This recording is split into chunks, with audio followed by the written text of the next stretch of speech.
মা, আমি সত্যি কথা বলছি, ওইখান দিয়ে কেউ একটা সাদা ড্রেস পরে হেঁটে গেল।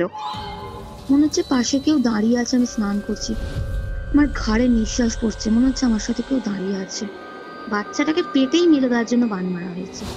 ভয়ানক কিছুতে ভয় পেয়েছিল। গিয়ে যথারীতি আড্ডা মারতে মারতে হঠাৎ করে আমার মনে হচ্ছে, আমি বললাম আমি তো জানি না আমি কি করছিলাম, আমার সাথে কি ঘটছে কেউ বিশ্বাস করতে চাইছে না, এবং বলে সাথে সাথে সেন্সলেস। আমি মরে যাই মরে যাই, আমার দুঃখ নেই, আমার বাচ্চাটাকে একটু বাঁচিয়ে দেবে। কপালে ত্রিশূল আছে জানো তো। মানে প্রত্যেকের প্রচুর খারাপ কথা আমাকে শুনতে হয়েছে। পেট বেঁধে দিয়েছে যাতে ওর বাচ্চা না আসে। আমার মাথার চুল দিয়ে কাজটা করা হয়েছিল। আমাকে না ভেতর থেকে পুরো শুকিয়ে দিয়েছিল, শুকনো বান মেরে দিয়েছিল। এদিকে আয়, তুই কাকে সাথে করে নিয়ে এসেছিস?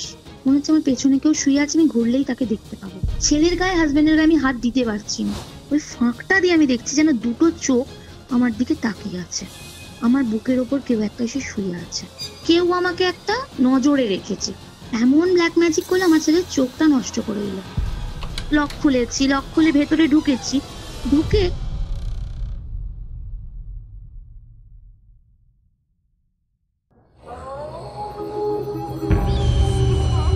Curiofite presents Ghostly Call Recording, a horror audio documentary by Kaustav Kumar.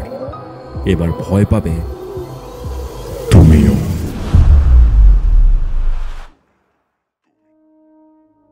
কিউরিওফাইটের ঘোস্টলি call recording সিরিজের মারাত্মক একটা হরর পডকাস্টে আপনাদের সকলকে স্বাগতম জানাচ্ছি আমি কৌস্তভ।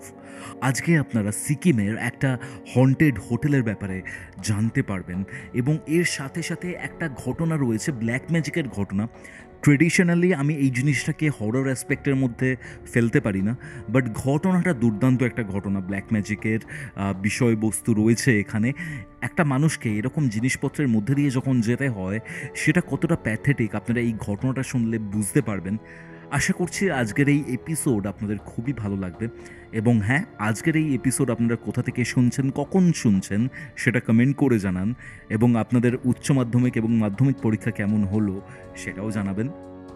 যদি আমার সাথে কথা বলতে চান তাহলে ইনস্টাগ্রামে আমাকে যোগাযোগ করুন এবং ফলো করুন। আমার ইনস্টাগ্রাম আইডির লিঙ্ক আপনার ডিসক্রিপশন বক্সে পেয়ে যাবেন। আমার সাথে কথা বলতে বা যে কোনো স্পিরিচুয়াল হেল্পের জন্য আমাকে যোগাযোগ করতে পারেন। এছাড়া কিউরিওফাইট টিমের সাথে যোগাযোগ করুন ঘটনা পাঠাবার জন্য।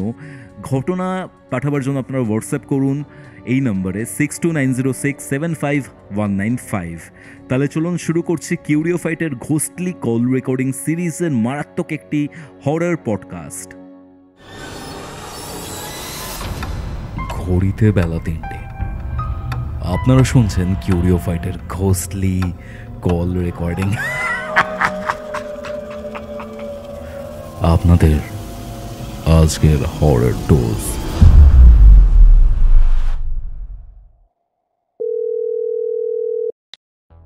হ্যালো মৌমিতা, কেমন আছো? ভালো আছি, তুমি কেমন আছো? আমিও ভালো আছি।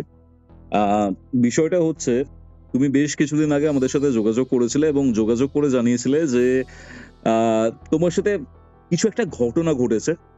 এমন একটা জায়গায় ঘটনাটা ঘটেছে যেখানে বাঙালিরা তো বিশেষ করে যায়ই, এছাড়া বিভিন্ন প্রান্তের, ভারতের বিভিন্ন প্রান্তের মানুষজন সেখানে ঘুরতে যায়। ঘুরতে গিয়ে তোমাদের সাথে এই ব্যাপারটা ঘটেছে, এবং সেটা রেশ তোমার মানে সেই জিনিসটা বা সেই ব্যাপারটা তোমার সাথে সাথে হয়তো তোমাকে ফলো করে তোমার বাড়ি অব্দিও চলে এসেছিল, আই ডোন্ট নো। বাট এই ওভারঅল এক্সপিরিয়েন্সটা আমার খুব ভয়ের মনে হয়েছে মৌমিতা। মনে হয়েছে যে খুবই একটা সাংঘাতিক পর্যায়ের মধ্যে দিয়ে তোমরা গেছো। কি ঘটেছিল? ভয় তো আছেই, এবং আমি কোনোদিনও আশাও করতে পারিনি যে আমার সাথে জিনিসটা ঘটতে পারে। হ্যাঁ, আচ্ছা। সেই জন্য আমরা 2019 সালে গ্যাংটক পেলিং বেড়াতে যাওয়ার একটা আমাদের প্ল্যান হয়েছিল, এবং আমরা 3টে ফ্যামিলি গিয়েছিলাম গ্যাংটক পেলিং বেড়াতে। গ্যাংটকে 3 দিনের ট্রিপ ছিল, তারপর ওখান থেকে পেলিং এ 2 রাত 1 দিনের ট্রিপ ছিল। ঠিক আছে, গ্যাংটকটা আমাদের স্মুথলি কেটেছে। দিয়ে আমরা নেক্সট পেলিং গেছি। পেলিং এ আমরা যে হোটেলটাতে ছিলাম, আমাদেরকে সেখানে যে মানে ঘর দেওয়া হয়, রুম যেটা দেওয়া হয় আমাদের, এটা ছিল আমাদের হচ্ছে বেসমেন্টে। ঠিক আছে, প্রথমেই বলি আমি কিন্তু হোটেলের নাম বলতে পারবো না। হ্যাঁ, আর আমরা নিজেরা বুক করিনি, আমাদের মানে একটা ফ্রেন্ড সার্কেলের সুবাদে আমাদের আর কি ওটা বুক করা হয়েছিল, বুক করে দিয়েছিল। হুম হুম সুতরাং আমরা গেছি, আমাদের 3টে রুম দেওয়া হয়, 3টে ফ্যামিলি গেছিলাম যেহেতু। হুম হুম, তোমাকে প্রথমেই আমি মানে পুরো ডেসক্রিপশনটা দিয়ে দিই কিরকম আমাদের রুমটা দেওয়া হয়েছিল, তাহলে শ্রোতা বন্ধুদেরও বুঝতে সুবিধা হবে, তোমারও বুঝতে সুবিধা হবে। ওকে প্রথমেই বেসমেন্টে মানে ফার্স্ট ফ্লোরটা হচ্ছে তোমার মানে ঢোকার যে এন্ট্রি, তারপর হচ্ছে গ্রাউন্ড ফ্লোর, তারপর হচ্ছে তোমার নিচে বেসমেন্ট, ঠিক আছে। এবার ওকে আমাদের বেসমেন্টে দিয়েছে বিশাল বড় একটা করিডোর ছিল, করিডোরের একদম শেষ প্রান্তে একটা রুম ছিল, রুমটা বেশ বড়, তার সাথে অ্যাটাচ টয়লেট, প্লাস হুম ওই করিডোরটা থেকে বেরিয়ে ডান দিকে দুটো রুমই ব্লক করা ছিল। হুম, তারপরে হচ্ছে থার্ড রুমটা মানে একটা গলির মধ্যে, সেই রুমটার মানে ডান দিকের যে রুমটা সেটা আমার এক বান্ধবীকে দেওয়া হয়েছিল, ওদেরও সেম মানে একটা বড় রুম, তার সাথে একটা টয়লেট। আর ঠিক তার অপোজিটে যে রুমটা ছিল সেটা আমায় দেওয়া হয়েছিল, এবং আমার রুমটাই একমাত্র ছিল যেটাতে একটা ব্যালকনি ছিল। ওকে এবার যেহেতু প্রথমেই ঢুকে দেখেছি ব্যালকনি আছে, এবং রুমটা খুব একটা বড় ছিল না, ছোট, যেহেতু আমরা 3জন আমাদের পক্ষে ঠিকঠাক ছিল। ব্যালকনিতে গিয়ে দেখছি যে মোটামুটি পুরোটাই পাহাড়, ওকে আর কোনো একটা মানুষ দাঁড়াবারও জায়গা নেই, শুধু আমার ব্যালকনির বাকিগুলো জানালা দেখা যাচ্ছে, আর কিছু দেখা যাচ্ছে না। ঠিক আছে, যথারীতি হলো, এবার আমরা যে যার রুমে গিয়ে ফ্রেশ হতে গেছি। ইতিমধ্যে একটা ঘটনা ঘটে গেছে যেটা আমি পরে জানতে পেরেছি, এটা আমি পরে জানাচ্ছি কি ঘটেছিল। যথারীতি আমরা ফ্রেশ হয়েছি, আমাদের বাকি ফ্রেন্ডরাও ফ্রেশ হয়েছে, হয়ে আমাদের ঠিক হয়েছে যে আমার রুমটা ছোট, তো বাকি যে আর আমার অপোজিটে যে বান্ধবী ছিল তার রুমটাতে আমরা সবাই মিলে গিয়ে আর কি স্ন্যাক্স ট্যাক্স খাবো বা একটু আড্ডা ফাড্ডা মেরে তারপর ডিনার করব। এবং আমরা ওখানে পেলিং এ পৌঁছেছি তখন প্রায় বিকেল বিকেল।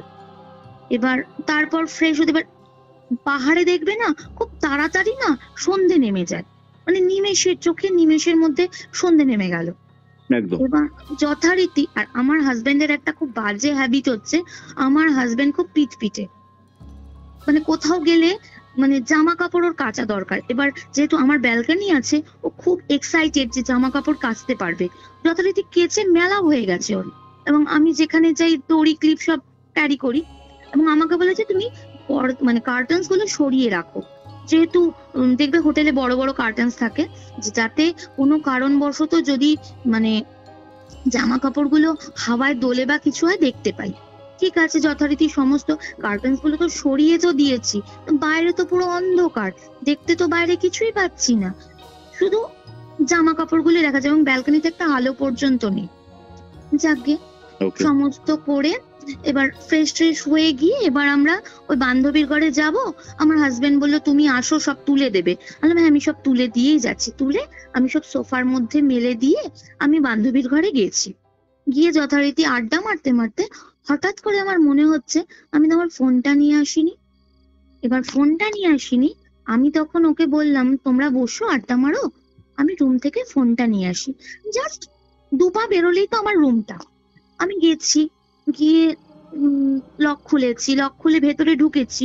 ঢুকে আমার সত্যি বলতে আর কিছু মনে নেই, ঠিক আছে। মনে নেই বলতে এবার প্রায় 15-20 মিনিট হয়ে গেছে। আমার হাজবেন্ডের হঠাৎ করে মনে হচ্ছে যে ও অনেকক্ষণ তো গেছে, এখনো কেন ফিরছে না। ও এসেছে, মানে দরজাটা জাস্ট ভেজানো ছিল, এসে দরজা খুলে দেখছে আমি খাটের ওপর বসে আছি চুপচাপ, মানে মানে একটা পাথর বসে থাকে না, ঠিক সেই রকম আমি বসে আছি। এবার আচ্ছা আমাকে ওই রকম পরিস্থিতিতে দেখে আমার হাজবেন্ড এসে ঝাঁকুনি দিয়েছে, কি হলো মো, তুমি এখন অব্দি গেলে না? না, আমার না তখন হট করে সম্বিত ফিরেছে, যে কি হলো আমি করছি। আরে হ্যাঁ কি হয়েছে গো? বলছে তুমি কখন এসেছো ওই রুম থেকে? তুমি তো বললে আমি ফোনটা নিতে যাচ্ছি, ফোন নিতে এতক্ষণ লাগা, তুমি বসে বসে কি করছো? আমি বললাম আমি তো জানি না আমি কি করছিলাম। আমি বলছি তোমার কি মাথা ব্যথা খারাপ হয়ে গেছে নাকি? এসেছো নিজেই এলে, ফোন নিতে এসছি বলে, এসে বসে আছো তো বসেই আছো, দিয়ে বলছো আমি জানি না কি করছি। যাকে দিয়ে বলে চলো দিয়ে আমি তো গেলাম ওর সাথে, ফোন নিয়ে লকটক করে চলে গেলাম। ভালো কথা, গেছি, আড্ডা মেরেছি, গল্প করেছি, সবই করেছি। দিয়ে যথারীতি আমাদের ডিনার টাইম হয়ে গেছে, আমরা ডিনার করতে ফার্স্ট ফ্লোরে গেছি। এবার ফার্স্ট ফ্লোরে ডিনার করতে গেছি, ডিনার করতে গিয়ে আমি একটা ঘটনা শুনলাম। সেটা হচ্ছে, যেটা তোমায় বললাম যে আমি পরে বলছি, আমার যে আরেকটা ফ্রেন্ড ছিল যাকে করিডোরের একদম শেষ প্রান্তে ঘর দেওয়া হয়েছিল, হুম। ওরা ফ্রেশ হতে ঢুকেছে। ঢুকতেই ওর যে ছোট মেয়েটা, তখন ওর বয়স 5 বছর, মানে সেদিনকে ওর বার্থডে ছিল, ঠিক আছে। যথারীতি ওনার চিৎকার করে উঠেছে নাকি খুব জোরে।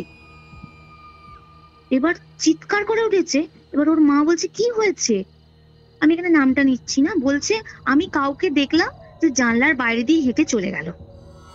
এবার জানলার ওর বাইরে দিয়ে? জানলার বাইরে দিয়ে হেঁটে চলে গেল। এবার ওর মা বলছে জানলার বাইরে দিয়ে হেঁটে চলে গেল। এবার ওরা ভাবছে হয়তো জানলার বাইরে কোনো যাওয়ার জন্য সরু প্যাসেজ হয়তো আছে, সেখান দিয়ে হয়তো কেউ গেছে, ঠিক আছে। মেরে দেখছে যে না, একটা মানুষ দাঁড়াবার মতো জায়গা নেই, মানে একটা কার্নিশ অব্দি নেই, সেখানে একটা মানুষ হেঁটে যাবে কি করে। এবার সবাই মোটামুটি ভালো মতন দেখেছে, সব করেছে। দিয়ে বলছে বাচ্চা মানুষ তো, হয়তো ভুলভাল কিছু দেখেছে। না বাবু, তুই ভুল দেখেছিস বলে ওকে চুপ করিয়ে দিয়েছে। সেটা আমি ডিনার করতে গিয়ে শুনলাম যে জানো এইরম এরম ব্যাপার। আরে ও আচ্ছা, ঠিক আছে, মিটে গেল। ডিনার করে এসেছি, এসে মোটামুটি যে যার ঘরে ঢুকে পড়েছে। ঢুকে পড়ে হঠাৎ করে আবার চিৎকার। তখন আমরা সবাই মোটামুটি বেরিয়ে গেছি, আমরাও বেরিয়ে গেছি এবং আমাদের যে অপোজিটে যে ফ্রেন্ড ছিল তারাও বেরিয়ে গেছে। গিয়ে শুনছি ওই ছোট বাচ্চা মেয়েটাই আবার চিৎকার করেছে এবং বলেছে, মা আমি সত্যি কথা বলছি, ওইখান দিয়ে কেউ একটা সাদা ড্রেস পরে হেঁটে গেল, এবং বলে সাথে সাথে সেন্সলেস।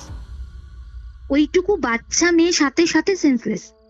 এবং পুরো অজ্ঞান আমরা হয়ে গেছে? অজ্ঞান হয়ে গেছে মানে কি বলবো, মানে দাঁড়িয়ে দাঁড়িয়ে পড়ে গেছে। সামনে তো ওকে তো ধরে রাখার মতন সেই পরিস্থিতি কারণ নেই, দাঁড়িয়ে দাঁড়িয়ে পড়ে গেছে বলতে বলতে। এবার আমরা সবাই হই হই করে গেছি, গিয়ে এবার বলছে কি হলো কি হলো, বলছে দেখো না স্যাম আবার একই কথা বলছে যে কেউ ওখান দিয়ে গেছে, বলে ও অজ্ঞান হয়ে গেল। এবার যাহা তো অজ্ঞান হয়ে গেছে, এবার আমরা যথারীতি আমার হাজবেন্ড, মানে ওর বাচ্চাটার বাবা এবং আরেক যে বান্ধবী তার হাজবেন্ড, তিনজনে মিলে গেছে ম্যানেজারের কাছে। গিয়ে বলছে কি ব্যাপার বলুন তো দাদা, আপনারা আমাদের যে রুম দিয়েছেন সেই রুমে কিছু কি সমস্যা আছে। বলছে না কোনো তো সমস্যা, মানে কিছুতেই স্বীকার করছে না। বলছে না কিছু তো সমস্যা নেই।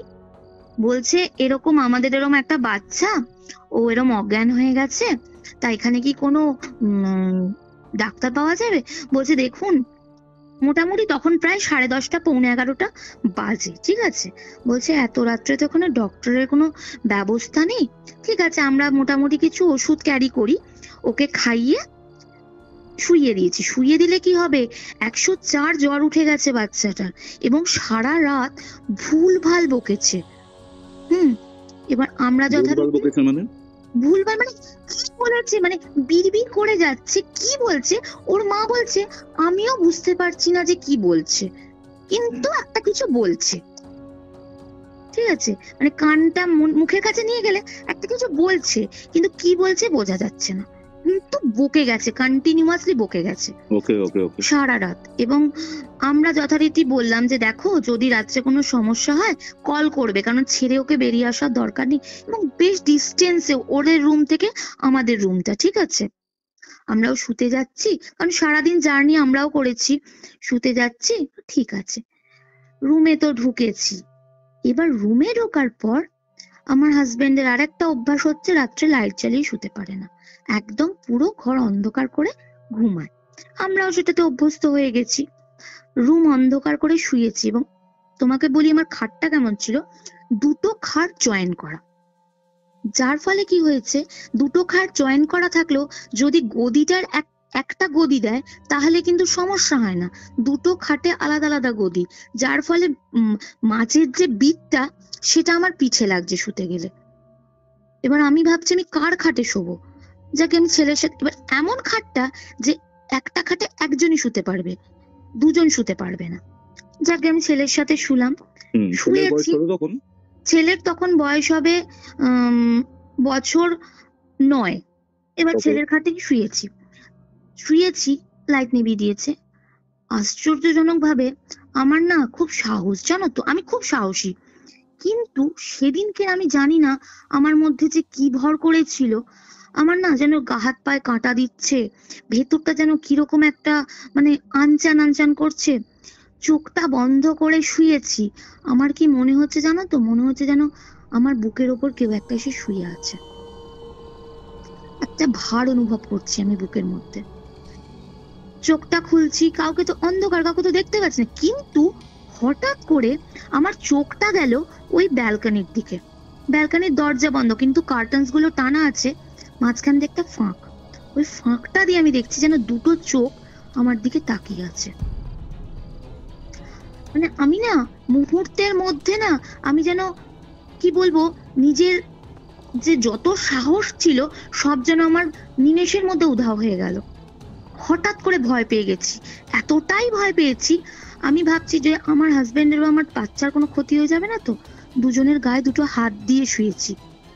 মানে আমি জানি না এটা কিভাবেই সম্ভব, আমার হাত দুটো না আস্তে আস্তে জড়ো হয়ে ঠিক আমার শরীরের মধ্যে চলে আসছে।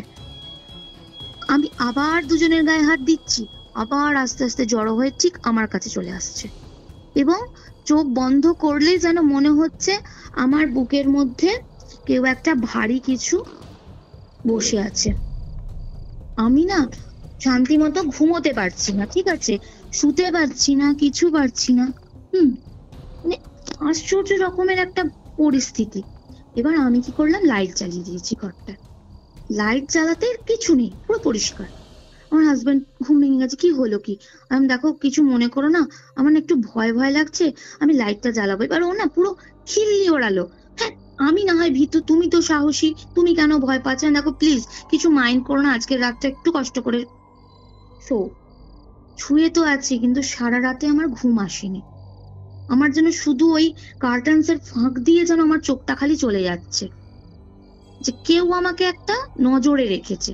যথারীতি মাঝরাত, এবার না ঘুমালেই স্বাভাবিক, মানুষের টয়লেট পায় বেশি, টয়লেট করতে উঠছি। আমার হাজবেন্ডকে দেখেছি, কি গো উঠবে, বলছে ঘরের মধ্যে বাথরুম, আমি কিছু করার নেই তুমি ওঠো। উঠেছে, আমি বললাম দরজাটা বলছে না দরজা খুলতাম না, আমি ভেতরে যেতে পারছি না। বলছে তুমি দরজাটা ভেজিয়ে রাখুন, বাইরে আছি। যথারীতি দরজা ভেজিয়ে রেখেছি, আবার এসেছি, সেম একই ওই করে তো সারা রাতটা কাটলো। কাটার পর পরের দিন আমাদের বাইরে আর কি সাইড সিনে বেরোনোর কথা, গেছি। এবার সারা রাত্রে ঘুম হয়নি, একটা শরীরে ধকল, সারা রাস্তা ঘুমিয়েছি গাড়িতে। ঘুরে টুরে গিয়ে যথারীতি আবার ফিরেছি। ফেরার পরে মেয়েটার কিন্তু জ্বর কমেনি তখনও, ওর কিন্তু তখনও জ্বর গায়ে, বাচ্চাটার। আমি বললাম দেখো ওখানে তো কোনো ডক্টর পাচ্ছি না। বলছে কি জানি মেয়েটার কেন এরকম জ্বর এলো আর কি দেখলো ওরা বলছে। পরের দিন রাত্রে সেম এক কেস আমার সাথে, শুধুমাত্র আমি ফিল করছি জিনিসটা, আর কেউ ফিল করতে পারছে না। শুতে গেছি, সেম ওই রকম। পরের দিন রাত্রেও সে চিৎকার চেঁচামেচি, হ্যাঁ তোমার যত মনের ভুল, কোনো কিছু নেই, একটা পরিষ্কার ঘর, তোমার কেন ভয় লাগছে। আমাকে বলছেন দেখো আমি ভয় পাচ্ছি, আমি কি করব, আমি চোখ বন্ধ করতে পারছি না, আমি ঘুমোতে পারছি না। যাকে সেদিনও রাত্রিবেলা ওর কথা শুনে লাইটটা নিভিয়ে দিলাম, লাইট নিভিয়ে দিয়ে শুয়েছি। সেই আবার ওই আশ্চর্যজনক চোখ, দুটো চোখ, মানে আমি না ওই চোখটা আমার ওই দিকেই চলে যাচ্ছে বারবার করে। আমি ভাবছি ঠিক পায়ের তলাটাতে, জানো তো, মানে আমি শুয়েছি আমার পায়ের তলায় ঠিক বড় জানালাটা, জানলার সেদিনকে ভালো করে পর্দাটা দিয়ে দিয়েছি, কার্টেন্স গুলো দিয়ে দিয়েছি, কিন্তু জানি না কি করে ফাঁক হয়ে আছে। যথারীতি আবার লাইট জ্বালিয়েছি, মানে মোটামুটি রাত্রিবেলা আমরা শুতে যাচ্ছি ধরো আড্ডা মেরে গল্প করে 12টা 12:30, তারপর থেকে মোটামুটি যতক্ষণ না ভোরের আলো ফুটছে ততক্ষণ অবধি সেম জিনিসটা আমি ফিল করতে পারছি। এবং চোখ বন্ধ করলেই অন্ধকারে বুকের ওপর কেউ শুয়ে আছে, এটা অনুভব করছি। এবং ছেলের গায়ে হাজবেন্ডের গায়ে আমি হাত দিতে পারছি না, দিলেই হাত দুটো আমার কাছে চলে আসছে আপনা আপনি।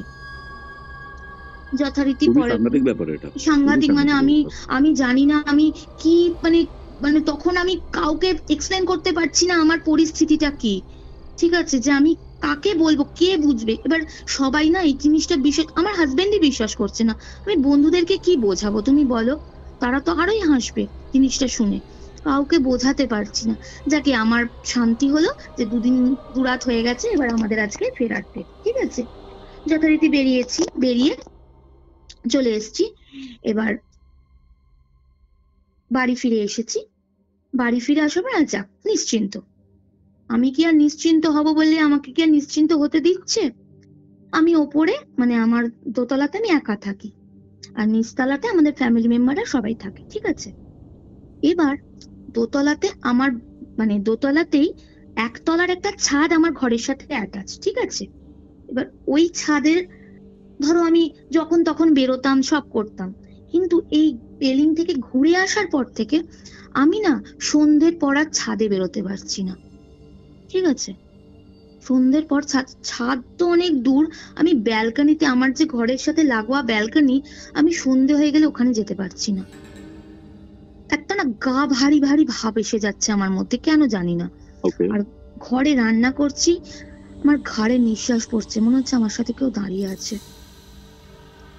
আমি খাটে শুচ্ছি, ধরো পেছন দিয়ে মানে খাটের দিকে যেদিক দিয়ে উঠছিস তার অপোজিটে মুখ দিয়ে শুচ্ছি, মনে হচ্ছে আমার পেছনে কেউ শুয়ে আছে, আমি ঘুরলেই তাকে দেখতে পাবো, ঠিক আছে। ঘুরছি, কেউ নেই, কিন্তু কেউ আছে আমার সাথে শুয়ে, মানে কন্টিনিউ আমার সাথে কেউ পাশে পাশে সব সময় আমার সাথে আছে, তার উপস্থিতি আমি অনুভব করতে পারছি সব সময় তার উপস্থিতি আমি অনুভব করতে পারছি। এবং আমি আসার পরে আমার ওই বান্ধবীকে ফোন করলাম, ও বলছে মেয়েটার জ্বরের কথা বলছে, আমি আসার পরে জানো তো এখানে এক জায়গায় নিয়ে গিয়ে ওকে ঝাড়ালাম, বললো ও ভয় পেয়েছিল। ঝাড়িয়েছে, গা ঝাড়িয়েছে। আচ্ছা। আমাদের এখানে একটা মানে পীর বাবার আছে, মানিক পীর বলে, অনেকেই চেনে যারা শ্রীরামপুরে থাকে। মানিক পীরের ওখানে গিয়ে ওকে ঝাড়ানো হয়েছে বাচ্চাটাকে, মানে আসার পর থেকে জ্বর কমছে, ওখানে যে 104 জ্বর, মানে সাময়িক জ্বরটা হয়তো নামছে, কিন্তু আবার সেই একই সেম জিনিস চলে যাচ্ছে, জানো তো। যার ফলে ওকে মানিক পীরের কাছে নিয়ে যাওয়া হলো, নিয়ে গিয়ে মানিক পীরের ঝাড়ানোর পরে ওখান থেকে ওকে একটা জল পড়া দিল, আর ওকে ঝেড়ে দিল। ওদের মানে দেখবে তুমি মুসলিমদের একটা চামড় থাকে, ওই চামড়টা দিয়ে ওদের মাথা থেকে দেখবে তুমি ঝেড়ে দেয়, চামড় দিয়ে ঝেড়ে দিল এবং বলল যে ও খুব ভয়ানক কিছুতে ভয় পেয়েছিল, সাধারণ কিছু নয়, অসাধারণ কিছু ও দেখেছিল, যার ফলে ও অজ্ঞান হয়ে গেছিল এবং ও রাত্রে ভুল বকেছে। এবং জিজ্ঞেস করেছিল যে কি বলেছে, ওর মা বলল আমি বুঝতে পারিনি ও কি বলেছে, বলছে ওটা যদি একটু বলতে পারতে তাহলে সুবিধা হতো, ঠিক আছে। যাকে ওর চ্যাপ্টারটা ক্লোজ হলো, ও মেয়ে সুস্থ হয়ে গেল। কিন্তু আমার চ্যাপ্টারটা আমি ভাবলাম ক্লোজ হয়ে গেছে ওখান থেকে আসার পর, কিন্তু আমার সাথে আরো ভয়ানক কিছু ঘটনা ঘটার বাকি ছিল, সেটা আমি জানতাম না। আসার পর আমি ভাবলাম হয়তো যাক ট্রেনিং থেকে ফিরে এসেছি, বাচ্চাটার তো চ্যাপ্টার এখানে ক্লোজ হয়ে গেল, ওকে ঝেড়ে দিয়েছে, ভয় পেয়েছে, যাকে মিটে গেছে, ঠিক আছে। আমার সাথে যে আরো কিছু ঘটার বাকি সেটা তো আমি জানি না। যথারীতি এই জিনিসটা কন্টিনিউ চলতেই থাকছে। রাতে মানে এক জিনিস, আমি ঘুমোতে পারছি না লাইট না জ্বালিয়ে, অন্ধকার করলেই সেম বুকের মধ্যে কেউ শুয়ে আছে। মানে আমার এমন পরিস্থিতি হয়েছে, আমার হাজবেন্ডের ঘুমের সমস্যার জন্য আমাকে আলাদা ঘরে গিয়ে শুতে হয়েছে, এবং সেই ঘরে গিয়ে আমি সারা রাত জেগে আছি, তুমি জানো না, কারণ আমি তো ঘুমোতে পারছি না। এখানে দুটো মানুষের সাথে আছি, সেখানে আমি এতটা ভয় পাচ্ছি, আর আলাদা রুমে তো আমি একা, আমি তো ঘুমোতে পারছি না। না ঘুমিয়ে আমার পুরো চোখের কোলে কালি পড়ে গেল আশ্চর্যজনক ভাবে। মানে আমি না মানে কিরকম যে হয়ে গেলাম আমি নিজেও জানি না। সবসময় তো থাকতাম আমি, যে রান্না করছি, পেছনে ঘাড়ের মধ্যে একটা নিঃশ্বাস, ঘুরে দেখছি কেউ নেই, কিন্তু নিঃশ্বাস পড়ছে, আমি সেটা ফিল করতে পারছি কিন্তু যে নিঃশ্বাস পড়ছে, ঠিক আছে। তারপরে শুচ্ছি, যেন মনে হচ্ছে পেছনে কেউ শুয়ে আছে। সব থেকে বড়, স্নান করতে ঢুকছি আমি বাথরুমে, মনে হচ্ছে পাশে কেউ দাঁড়িয়ে আছে, আমি স্নান করছি, মানে আমি স্নানটা অব্দি শান্তি মতো করতে পারছি না। দুটো চোখ সব সময় আমাকে ওয়াচ করছে। যাকে আমি আমার হাজবেন্ডকে বহুবার বলেছি, ও বহুবার এটাকে নিয়ে খিল্লি করেছে। ওর খিল্লি করার কারণ হচ্ছে আমি খুব সাহসী এবং আমার বাড়ির সংলগ্ন, মানে আমার পাঁচিলের শেষ আর নার্সিংহোমের পাঁচিল শুরু। আমার বাড়ির সাথে একটা বড় সম্ভ্রান্ত পাঁচিল, এই নার্সিংহোম আছে শ্রীরামপুরে, ঠিক আছে। রাত্রিবেলা কোনো সমস্যা হলে আমি ছাদে বেরিয়ে 1টা-1:30টার সময় গিয়ে দেখি। সেই মানুষ আমি সন্ধ্যেবেলা বেরোতে পারছি না ঘর থেকে, ওকে বলছে, সমানে হাসছে, বলছে তোমার এগুলো মনের ভুল। বাচ্চাটার কথা বলছে যে ওর সাথে ঘটেছিল বলে তুমি ফিল করছো তোমার সাথেও ঘটছে, কিন্তু আমি ওকে এটা বোঝাতে পারছি না যে আমি সাথে করে ক্যারি করছি একটা মানুষকে, সে আমার সাথে সব সময় আছে, আমাকে সে একা থাকতে দিচ্ছে না, সব সময় আমি তার উপস্থিতি অনুভব করতে পারছি। যাকে হলো, চলছে এটা প্রায় 6 মাস আমি এই জিনিসটা নিয়ে চলেছি, ঠিক আছে। ইতিমধ্যে আমি প্রচুর অসুস্থ হয়ে পড়লাম, কারণ আমি সবসময় একটা আতঙ্কে ভয়, আমি খেতে পারছি না, তারপরে তোমার ঘুমোতে পারছি না। স্বাভাবিক মানুষের মানে বেসিক এগুলো, যে ঘুমটা আর খাওয়াটা, দুটো একটাও আমি করতে পারছি না। আমি মোটামুটি অসুস্থ হয়ে পড়লাম এবং আমার শরীরে হিমোগ্লোবিনের ঘাটতি দেখা দিল। আমি এমনি মানে ক্রনিক অ্যানিমিয়ার পেশেন্ট, ঠিক আছে। তার ফলে তারপরে আমার এই জিনিসটা হচ্ছে, মানে হিমোগ্লোবিন লেভেল একদম কমে গেল আমার, কিন্তু আমি কিছু করতে পারছি না, আমি কাউকে বোঝাতে পারছি না যে আমার সাথে কি ঘটছে, কেউ বিশ্বাস করতে চাইছে না। আমি 2-3 জনকে বলেছি, কিন্তু কেউ আমার কথা বিশ্বাস করেনি, তারা উড়িয়ে দিচ্ছে, হ্যাঁ এইসব আবার হয় নাকি। সত্যি কথা বলতে আমি একটা সময় মনে করতাম যে প্রেতাত্মা বলে কিছু হয় না, কিন্তু আমার সাথে যদি না ঘটতো আমি হয়তো জিনিসটা আমি আজও বিশ্বাস করতাম না। যথারীতি এবার ঘটলো একটা ঘটনা। ঘটনাটা হচ্ছে, আমাদের মানে শ্বশুর বাড়ির দেশ হচ্ছে বিষ্ণুপুর, বাঁকুড়া বিষ্ণুপুর নাম শুনেছো নিশ্চয়ই। হ্যাঁ, সেখানে হচ্ছে আমার শ্বশুর বাড়ির দেশ, এবং সেখানে একটা জায়গা আছে, মানে ওখানে একটা ব্যাপার আছে, আমার ছেলের জন্ম সংলগ্ন কি, সেই জন্য ওইখানে আমরা যাওয়া আসা করতাম। আমার মানে husband- মানত টানত এরকম কিছু ছিল? মানতের মানে আমার অনেক রকম ব্ল্যাক ম্যাজিকের ঘটনা হয়েছিল, ওখান থেকেই সমস্ত হয়ে আমার ছেলে হয়েছে আর কি, প্রচুর সমস্যা হয়েছিল, আচ্ছা ঠিক আচ্ছা, আছে। সেটা শুনবো কখনো। এটা আবার অন্য নেক্সট একটা এপিসোডে তোমাকে শোনাবো, ঠিক আছে। এবার আমার হাজবেন্ড ছেলেকে নিয়ে ওখানে যাবে বললো। এবার কি বলতো, ঘুরে এসেছি তো, আমার ছেলেকে কোথাও যেখানে সেখানে ঝাড়ানো যায় না ওখানে ছাড়া, সুতরাং আমাকে বললো ঠিক আছে, না তুমি এত ভয় পাচ্ছ বলছো, চলো তাহলে। এবং উনি হলেন সন্ন্যাসী বাবা। ওখানে আমাকে বললো চলো তোমাকে ওখানে নিয়ে যাই, তাহলে ছেলেটাকেও ঝাড়ানো হবে, তুমি সত্যি বলছো না মিথ্যে বলছো সেখানে গেলেই প্রমাণ হবে। ঠিক আছে চলো, গেলাম যথারীতি। গেছি, এবার ওখানে না কোনো মন্দির বা তোমার কোনো বেদি কিছু নেই, পুরো মাটিতে বসতে হয়, এবং একটা বড় বট গাছ আছে, তার তলায় বিষ্ণুপুরের যে হাতি ঘোড়া জানো তো বিখ্যাত টেরাকোটার, শুধু ওই হাতি ঘোড়া শুধু ওখানকার ঠাকুর, ঠিক আছে। গিয়ে বসেছি। এবার আমার হাজবেন্ডের একটা বাজে জিনিস হচ্ছে, ও বলবে তুমি এগোবে না, বাবা যখন তোমায় ডাকবেন তুমি তখন যাবে। মানে ওই বাবা যিনি, উনি ঘরে পড়েন তো, উনি ঘরে পড়ার পর উনি ডাকেন, এবার যার তারা সে আগে এগিয়ে যায়, বাবা আমাকে দেখে দাও, বাবা। আমার হাজবেন্ড যেতে দেন না, উনি ডাকবেন তোমাকে। তারপর আশ্চর্যজনক ভাবে সেদিনকে উনি ফার্স্টেই আমাকে বললেন, এদিকে আয়, তুই কাকে সাথে করে নিয়ে এসেছিস? আমার হাজবেন্ড বলছে সাথে করে? আমি বললাম হ্যাঁ বাবা, আমার ছেলে এসেছে আর স্বামী এসেছে। বলছে না, আমি এদের দুজনের কথা বলছি না, তোর সাথে করে কাকে নিয়ে এসেছিস তুই, আমাকে বলছে। আমি বলছি সাথে করে? আমি তো সাথে করে কাউকে আনিনি বাবা। দেখো আমি তো উনাকে কিছু বলিনি, আমি জাস্ট গিয়ে বসেছি ওখানে। উনি আমাকে ডেকে ফার্স্ট এই কথাটাই প্রথম জিজ্ঞাসা করলেন। আমি বললাম আমি তো, না তুই নিয়ে এসেছিস, তুই কোথাও গেছিলি এর মধ্যে, আমাকে এই কথাটা বললেন। আমি বললাম হ্যাঁ বাবা আমি গেছিলাম, বেড়াতে গেছিলাম। ওখান থেকে সাথে করে নিয়ে এসেছিস তুই? তখন আমার হাজবেন্ডের মনে হলো যে না, মৌ সত্যি কথাই বলছে। আমি বললাম হ্যাঁ বাবা। বলছে তোর সাথে কি ঘটেছে আমি সব জানি, কিন্তু তুই এখানে আমাকে আরেকবার বল, আমার জানাটা দরকার। আমি ওখানে বসে পুরো ঘটনাটা ওনাকে বললাম, ঠিক আছে। ওনাকে বলতে উনি বললেন সে তো তোর সাথে সব সময় আছে, কিন্তু সে কিন্তু এখানে ঢোকেনি, তার এখানে ঢোকার ক্ষমতা হয়নি, সে কিন্তু মানে এই চৌহদ্দির বাইরে দাঁড়িয়ে আছে, আমি তাকে দেখতে পাচ্ছি, বাবা বললেন। এবং বললেন সে একটা মেয়ে। আমার হাজবেন্ড শুনে বলছে, কি বলছেন বাবা আপনি? বলছে হ্যাঁ, সে একটা মেয়ে এবং সে ওর সাথে এসেছে। তার কারণটাও আমি বলছি। তার কারণটা হচ্ছে ওর কোনোভাবে অপঘাতে মৃত্যু হয়েছে, ওরা যে রুমটা ছিলিস সেই রুমটাতে, তার জন্য ও ওর সাথে এসেছে। এবার আমার হাজবেন্ড বলছে, ওর অপঘাতে মৃত্যুর সাথে আমার স্ত্রীর সাথে সম্পর্কটা কি? বলছে আমি সবটা তোকে শেষে বলছি, আগে ওর থেকে ওকে আমি বিদায় করি, তারপর আমি তোকে সবটা খুলে বলছি যে কেন হয়েছে, কি হয়েছে। ঠিক আছে। এবার আমাকে উনি ঝাড়লেন এবং আমাকে যখন ঝাড়লেন উনি বললেন ওখানে যতজন বসেছিল প্রত্যেককে বললেন তোমরা বেরিয়ে যাও ওখান থেকে। সবাই ওখান থেকে উঠে চলে গেল।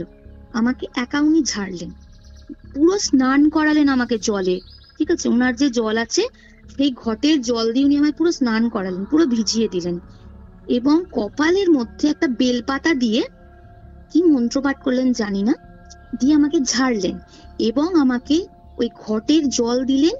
আর মাদুলি বলতে মাদুলিটা তো আমাকে বললেন কিনে নিতে, ওখানকার কি জিনিস দিয়ে দিলেন, বললেন এই মাদুলিটা তো এটা তুই 1 মাস পরবি, 1 মাসের বেশি তোকে পড়তে হবে না, তুই 1 মাস পরবি, দিয়ে এটা তোদের ওখানে গঙ্গা আছে, গঙ্গায় দিয়ে বিসর্জন দিবি, কোথাও যেন আর কোথাও না পড়ে, কোথাও যেন এটা না খুলে পড়ে, এবং 1 মাস খুব যত্নে রাখবি জিনিসটা যেন 1 মাসের মধ্যে তোর অঙ্গ থেকে না পড়ে। ঠিক আছে, খুব সন্তর্পণে রাখবি যেন খুলে না যায়, কেটে না যায়। ঠিক আছে। আর এই জলটা তুই রোজ স্নান করে উঠে গায়ে মাখবি আর 1 চামচ বা 2 চামচ করে খাবি। ঠিক আছে, যাকে হলো। দিয়ে বললেন যে আমি তোর কাছ থেকে তাকে বার করে দিয়েছি, সে আর তোর সাথে আসবে না। দিয়ে এবার সবাইকে ডাকা হলো, যাকে সব যা যা প্রসিডিওর ছিল সব করা হলো, সব হলো। তারপর এবার বললেন যে আমি এবার ঘটনাটা বলছি কি হয়েছে। আমরা তো শুনে অবাক। যেটা হচ্ছে, বলছে ওইখানে তোদের যে রুমটা দেওয়া হয়েছিল ওই রুমটার মধ্যে কারুর, ওই যে মেয়েটা আমার সাথে এসেছিল তার অপঘাতে মৃত্যু হয়েছিল। ঠিক আছে, অপঘাতে মৃত্যু বলতে তাকে কেউ কিছু করেছিল, সে নিজে মরেনি, মানে খুন করেছিল। খুন করেছিল এবং খুন করার ফলে তার আত্মাটা ওখান থেকে, এবং খুন করেছিল, খুন করে যেভাবেই হোক ওইখানেই রয়ে গেছে তার আত্মার অংশ। ঠিক আছে, তাকে তার শেষকৃত্য হয়নি বা কিছু, যাই হোক কিছু হয়নি, যার জন্য সে ওখানেই রয়েছে তার আত্মাটা। এবং আমি গেছি, আমি যথারীতি গেছি, এবার নিজের রুম ধরো, চুল খুলেছি, চুল আঁচড়েছি। নিজের রুমে তো চুল আঁচড়াবে, চুল খুলবই, চুল খুলেছি, চুল আঁচড়েছি, সব করেছি। এবং আমাকে তার খুব ভালো লেগেছে। তার কারণ হচ্ছে তার যে মানে মনের যে আকাঙ্ক্ষাটা, তার যে কষ্টটা, সে আমাকে বোঝাতে চেয়েছিল এবং সে আমার দ্বারা আর কি জানাতে চেয়েছিল যে তার কি সমস্যা হচ্ছে। ঠিক আছে, কিন্তু আমি বললাম যে আমাকে যে বোঝাতে চেয়েছিল, আমি তো প্রথম কথা ভয়েই মরে গেলাম, কিছু বুঝতেই পারলাম না তার কষ্ট, তার দুঃখ। সেটা তো আমাকে বোঝানোর, তার তো মানে প্রসেসটা তো ঠিক নয়। সে আমাকে ভয় দেখিয়ে গেছে কন্টিনিউয়াসলি। তোমাকে অ্যাকচুয়ালি মিডিয়াম বানাতে চেয়েছিল, মিডিয়াম বানাতে চেয়েছিল যাতে আমি সবকিছুটা বোঝাতে পারি। হ্যাঁ, তবে একটা জিনিস ভালো হলো, সেটা হচ্ছে আমাকে একটা কথা বললেন উনি, যে আসল কথা ওই বাচ্চাটা হচ্ছে খুব সরল ছিল, সেই জন্য বাচ্চাটা ওকে দেখেছে। আমি বাচ্চাটার কথাও বললাম, বলে ও খুব সরল ছিল। ঠিক আছে, সেই জন্য বাচ্চাদের মন খুব সরল হয়, পাপ থাকে না, ওই জন্য ও দেখতে পেয়েছিল। ঠিক আছে, আর তোমার মধ্যে তুমি খুব মানুষ হিসেবে ভালো, ও তোমার কথাবার্তা, তোমার চালচলনের উপর ও আকৃষ্ট হয়েছিল যে এই মানুষটা আমার উপকার করতে পারে, সেই জন্য ও তোমার সাথে এসেছিল। কিন্তু আমি ওর মানে আত্মাটা যাতে শান্তি পায় তার ব্যবস্থা আমি করে দিয়েছি। দেখো, ও কোন জাতি কি আমরা তো কিছু জানি না, সুতরাং ওর কিছু করাটা আমাদের পক্ষে সম্ভব নয়, কিন্তু আমার যেটুকু ক্ষমতা, আমার যেটুকু সামর্থ্য, তার মধ্যে আমি ওর আত্মা শান্তি ব্যবস্থা করে দিয়েছি। সুতরাং ও আর তোমাকে কোনোদিনও সমস্যা, তোমার জীবনে আর কোনো সমস্যা সৃষ্টি করবে না। আর ঠিক আছে, বললাম বাবা আমি বাড়ি চলে গেলে বলছে কিচ্ছু হবে না, কোনো ভয় নেই। আর একটা জিনিস, এই 1 মাস যেন এই মাদুলিটা না শরীর থেকে ছাড়া হয়। আর মাদুলিটা কিন্তু তোমার এখন রক্ষা কবচ, এবং তুমি কিন্তু এখনো খুব দুর্বল আছো। ওরা কিন্তু আচ্ছা। দুর্বলের ওপর কিন্তু ওরা হাবি হয়। তোমার শরীরটা কিন্তু পুরো দুর্বল হয়ে গেছে, তুমি খেতে পারছো না, তুমি কিছু করতে পারছো না। হ্যাঁ, আবার আমাকে দেখেই বলছে, তো বলছে না খেয়ে না ঘুমিয়ে তো একদম 12টা বাজিয়ে ফেলেছে চেহারার। ওকে তো এইভাবেই তো মানে বোঝাতে চাইছে যে কষ্টটা। আমি তো কিছুই বুঝতে পারিনি, উল্টে তো আরো ভয় পেলাম। দিয়ে যথারীতি ওই তোমার আসলাম বাড়িতে। এসে পর তখন আমার হাজবেন্ড বলছে না সত্যি 6টা মাস তোমার সাথে এই ঘটনা ঘটেছে। আমি 6টা মাস ধরে তোমাকে বোঝানোর চেষ্টা করেছি যে আমি ভয় পাচ্ছি, আমার কষ্ট হচ্ছে, তোমরা কেউ আমার কথাটা বুঝতে চাওনি। আজকে বিশ্বাস হলো তো যে আমি মিথ্যে কথা বলিনি। এবং আমার সত্যিকারেরই মানে যে আর কি আমার সাথে এসেছিল তার জন্য কষ্টও হচ্ছিল, যে মেয়েটা কতটা কষ্ট পেয়েছে বলে সে আমাকে মিডিয়াম করে তার কষ্টটা সে প্রকাশ করতে চেয়েছিল। কিন্তু আমি তো কিছুই বুঝতে পারলাম না। যাকে 1 মাস আমি ওই জিনিসটা মানে উনি যেরম বলেছিলেন সেরম ভাবে চলেছি, মাদুলি ব্যবহার করেছি, এবং পরবর্তীতে মাদুলিটা নিয়ে গিয়ে আমি গঙ্গাতেই বিসর্জন দিয়ে দিয়েছি। তারপর আর আমার সাথে আর সেরকম কোনো সমস্যা ঘটেনি, মানে এই ব্যাপারটা আর কোনো সমস্যা ঘটেনি, আচ্ছা আচ্ছা আচ্ছা। এই ব্যাপারটাই ঘটেনি। কিন্তু আমার সাথে এইরকম ঘটনা আগেও ঘটেছে এবং কিরকম? পরেও ঘটেছে। মৌমিতা, তুমি আমাকে যেটা বলছিলে যে বাচ্চা হওয়ার সময় বা বাচ্চা হওয়ার আগে থেকে তোমার হুম উপরে কেউ কালা জাদু বা ব্ল্যাক ম্যাজিক করছিল বা কেউ টুকটাক করছিল, হুম হুম সেই বিষয়টা কি? কারণ আমার মনে হচ্ছে যে তোমার লাইফে এই জিনিসটার প্রভাব খুবই সাংঘাতিক। অফ কল যখন রেকর্ডিং হচ্ছিল না, যখন আমরা কথা বলছিলাম, হুম তুমি বললে যে তুমি প্রায় 90% প্যারালাইজড, হ্যাঁ, এবং এই পুরো জিনিসটাই তোমার বাচ্চা হওয়ার পর থেকে স্টার্ট হয়েছে। বাচ্চা হওয়ার পর থেকে না, বাচ্চা হওয়ার আগের থেকেই স্টার্ট হয়েছে। তবে আচ্ছা বাচ্চা হওয়ার পরে জিনিসটা আরো বেশি পরিমাণে বাড়াবাড়ি হয়েছে। আচ্ছা, কি হয়েছে? কি হয়েছে বলতে, আমার 2006 সালে বিয়ে হয়, ঠিক আছে, ওকে আমার ওকে। Love marriage. এবার লাভ ম্যারেজ যেহেতু, এদের আমাকে কোনোদিনই পছন্দ ছিল না, আমার শ্বশুর বাড়ির। হুম। এবং যখন আমাদের দুজনের মধ্যে রিলেশন ছিল তখনও আমার হাজবেন্ড থেকে আমাকে মানে দূরে করার জন্য অনেক রকম ব্যবস্থা করেছিল, হুম হুম। সেটা নিয়ে আমি অন্য সময় বলবো। তারপরে বিয়ে হয় 2006। তখন আমার বয়সটা খুবই অল্প, তখন আমার সদ্য আমি গ্রাজুয়েশন কমপ্লিট করি। এবার 1 বছর হয়ে গেছে, 2007। এবার এদের কথা হচ্ছে মানে আমাকে আর কি সহ্য যেহেতু করতে পারে না, কিছু না কিছু একটা ছুতো দিয়ে আমাকে আর কি ছেলের জীবন থেকে সরিয়ে দেওয়া, ঠিক আছে। আমাকে শুরু হলো ছেলের জীবন থেকে সরিয়ে দেওয়ার প্রথম নিয়ে 1 বছর হয়ে গেছে, বাচ্চা হচ্ছে না, মানে ওর কোনো প্রবলেম আছে, ঠিক আছে। গেল, আমি বললাম যে বাচ্চা হচ্ছে না, আমি এখন নিতে চাই না। বললো না, গেল। তারপরে আমাকে পাঠালো বিষ্ণুপুরে, বাঁকুড়া বিষ্ণুপুর আছে ওখানে এক জায়গায় পাঠালো আমাকে। আমার যেহেতু ওখানে আমার শ্বশুরবাড়ির দেশ, ওইখানে পাঠালো এবং পাঠিয়ে বললো যে ওখানে গিয়ে দেখাও, দেখো কোনো সমস্যা আছে নাকি। ভালো কথা, আমারও বয়সটা অল্প, শ্বশুরবাড়ির লোক পাঠিয়েছে, গেছি। যেতে আমাকে ওখানে একটা কলা দেওয়া হলো, ঠিক আছে, একটা গোটা কলা এবং একটা বেলপাতা। বললো এটা কোনো কলার বোটা ছাড়ানো না, খোসা ছাড়ানো না, পুরোটা চিবিয়ে খেয়ে নিতে বললো, তাহলে নাকি আমার বাচ্চা হবে।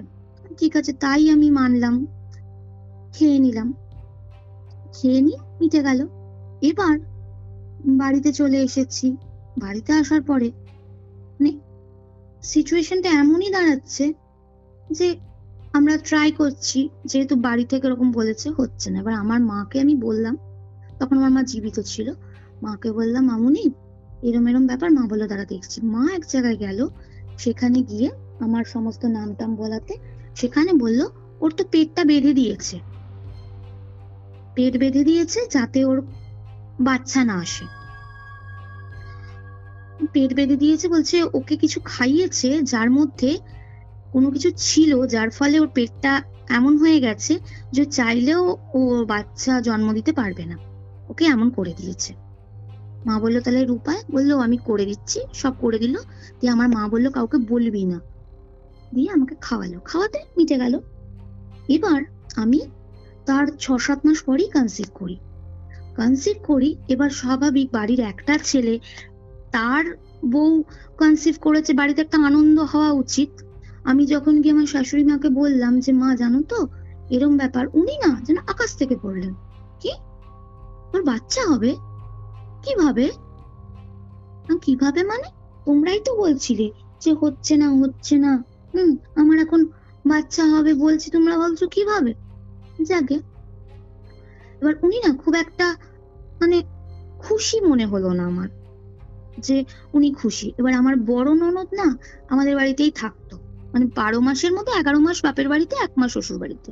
এবার মা মেয়ে সারাক্ষণই কিছু না কিছু আমাকে নিয়ে, এবং আমাকে মানে যাতে আমার বাচ্চাটা নষ্ট হয়ে যায় তার জন্য সিঁড়ি মুছতে বলতো শ্যাম্পু দিয়ে সিঁড়ি মুছবি, সার্ফ দিয়ে সিঁড়ি মুছবি, যেন সিঁড়ি চকচক করে।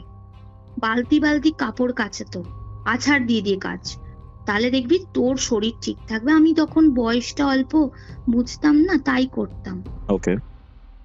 যখন আমার 5 মাস বাচ্চা পেটে, হঠাৎ করে অস্বাভাবিক পেন।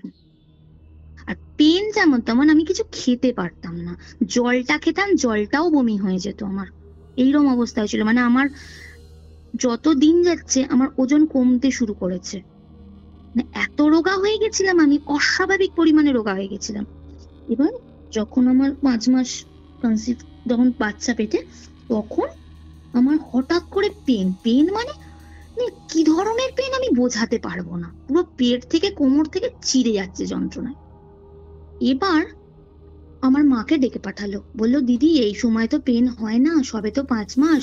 মা বলছে হ্যাঁ, আর আমি না মানে থাকতে পারছি না, এত কষ্ট হচ্ছে আমার। পুরো মানে সোনোগ্রাফি হলো, পুরো অ্যাবডোমেন সোনোগ্রাফি হলো, সব হলো, কিন্তু কিছুতেই কিছু ধরা পড়লো না যে আমার কি সমস্যা হচ্ছে। মানে এটা তো মেডিকেল সায়েন্সের বাইরে কিছু ঘটনা নিশ্চয়ই, না হলে ধরা পড়বে না কেন? যাকে ওই নিয়ে আমি 1 সপ্তাহ ওই পেন নিয়ে, মানে রাত্রে ঘুমাতে পারছি না, খেতে পারছি না, এমন আশ্চর্যজনক একটা ব্যাপার হয়ে যাচ্ছে। হ্যাঁ, আর খালি আমার না চোখ বন্ধ করলেই না খালি ভাবছি যেন মানে আমার আর বাচ্চাটা নেই, বাচ্চাটা শেষ হয়ে গেছে, এরকম একটা খালি আমার ফিলিংস হচ্ছে। যাকে তখন আমার হাজবেন্ডই বললো যে তাহলে চলো ওই যে বিষ্ণুপুরে যেখানে আমাকে প্রথম নিয়ে গেছিল, বললো ওখানে তো প্রথম গেছিল, ওখান থেকে তো বলেছে যে বাচ্চা হবে, ওখানেই ওকে নিয়ে যাই। ভালো কথা, ওখানে আমাকে নিয়ে গেল।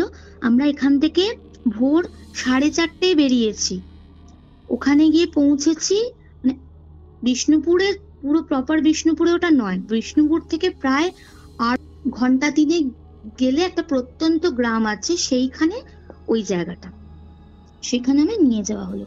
নিয়ে যাওয়ার পরে ওখানে বসলো, উনি ঘরে পড়লেন, দিয়ে উনি প্রথমেই বললেন যে ওকে তো বান মারা হয়েছে।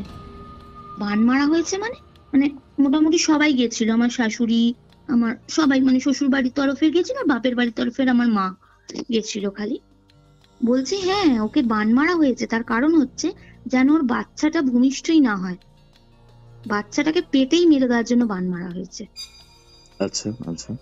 বাচ্চাটাকে পেটে মেরে দেওয়ার জন্য বান মারা হয়েছে, এবং এমন ভাবে বান মারা হয়েছে যাতে ওকেও শেষ করে দেওয়া যায় তার সাথে সাথে। এবার বললো কিভাবে? আমার মা তখন জিজ্ঞাসা করেছে যে বাবা বানটা কে মেরেছে, শ্বশুর বাড়ি না বাপের বাড়ি? বলছে না না শ্বশুর বাড়ি, কিন্তু আমি নাম বলবো না কে মেরেছে। সে চায় না যে ও মা হোক, সে প্রথম থেকেই চেষ্টা করছে যাতে ও মা হতে না পারে। ওকে তো সহ্যই করতে পারে না, ওকে তো যখন তখন মেরে ফেলবে, এবং ওর চুল দিয়ে এই কাজটা করা হয়েছে, আমার মাথার চুল দিয়ে কাজটা করা হয়েছিল। আচ্ছা। এবং আমাকে একটা কথা জিজ্ঞাসা করলো যে তোর কি কোনো শাড়ির আঁচল পোড়া ছিল? আমি বললাম হ্যাঁ বাবা, আমি শাড়ি মেলেছি, কিন্তু হঠাৎ করে দেখছি আমার শাড়ির আঁচল পোড়া। এবার দেখো বাড়ির মধ্যে কাপড় মেলেছি, ঠিক আছে, বাড়ির মধ্যে কে আমার শাড়ির আঁচল পোড়াবে বলো? এটা তো অস্বাভাবিক ব্যাপার। বলছে হ্যাঁ তোর ক্ষতি করেছে তো, ওই জন্যই তো তোর শাড়ির আঁচল পুড়িয়েছে, তুই চুল আঁচড়ে রেখেছিস, সেখান থেকে তোর চুল নিয়েছে, নিয়েই ক্রিয়াটা করেছে, এমন করেছে যাতে তোর বাচ্চাটা দম আটকে পেটের মধ্যে মরে যায়, সাংঘাতিক ব্যাপার। দম আটকে মরে যায়, সে যেন নিঃশ্বাস প্রশ্বাস নিতে পারে। তোর কি কষ্ট হয় নিঃশ্বাস নিতে? আরে বাবা আমি সারা রাত ঘুমোতে পারি না, নিঃশ্বাস নিতে পারি না, আমি কিছু খেতে পারি না। বলছে ওইটাই তো, তুই খেতে পারবি না, ও শরীরে কিছু পাবে না, এবং তুই নিঃশ্বাস নিতে না পারলে তো ও নিঃশ্বাস নিতে পারবে না, ওকে দম আটকে মেরে ফেলার জন্য করেছে। দিয়ে ওখান থেকে আমাকে কিছু জিনিস দিল, ঠিক আছে, এবং আমাকে বলল যে কেউ কিছু খেতে দিলে, শ্বশুরবাড়ির যত কাছের লোকই হোক, আগে নাকে শুকবি, 3 বার থুতু দিবি, দিয়ে ফেলবি, ফেলে আর ঠাকুরের নাম নিয়ে তারপর খাবি, তার আগে তুই খাবি না। তোকে খুব কাছের লোককেও এই জিনিসটা করেছে। ঠিক আছে গেল, তো তাই করছিলাম 5 মাস থেকে, তো তাই হলো, চলছিল চলছিল চলছিল। এবার আমার ডেট দিয়েছিল ডাক্তার মে মাসের 5 তারিখে, ঠিক আছে। এবার আমার হঠাৎ করে আবার সেম পেন শুরু হয়, সেটা হচ্ছে তোমার এপ্রিলের 20 তারিখে, সরি এপ্রিলের 20 তারিখ বলছি, তোমার পয়লা বৈশাখের দিন প্রথম পেন শুরু হয়। এবার আমাকে হসপিটালে নিয়ে যাওয়া হয়।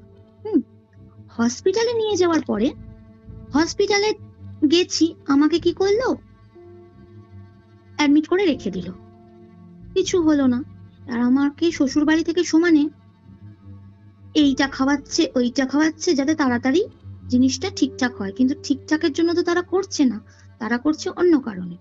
যাকে দিয়ে এবার এমন ওখানে সিচুয়েশন হলো, ইঞ্জেকশন দিয়ে পেন টেন বন্ধ করে দিল, সব করে দিল, বন্ডে সই করিয়ে আমার হাজবেন্ড আমায় বাড়ি নিয়ে চলে এলো।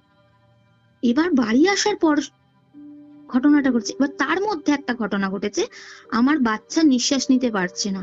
ডাক্তারের কাছে যখন আমি চেক আপে গেছি তখন আমার হচ্ছে 7 মাস। ডাক্তার বললো তোমার বাচ্চা নিঃশ্বাস নিতে পারছে না, তুমি কিন্তু কোনো টাইট কোনো ড্রেস পরবে না। টাইট বলতে আমি শাড়ি পরতাম, বললো শাড়ি কিন্তু একদম পরা চলবে না, শুধু নাইটি পরবে, যাতে কোনো রকম গিট না থাকে বুকে বা পেটে, না হলে কিন্তু তোমার বাচ্চা কিন্তু যখন তখন মারা যেতে পারে। ডাক্তার আমায় বলে দিলেন। ঠিক আছে, যথারীতি নাইটি পরা শুরু করলে। আবার নাইটি পরা নিয়ে বাড়িতে একটা অশান্তি সৃষ্টি হলো, বাড়ির বউ কেন নাইটি পরবে।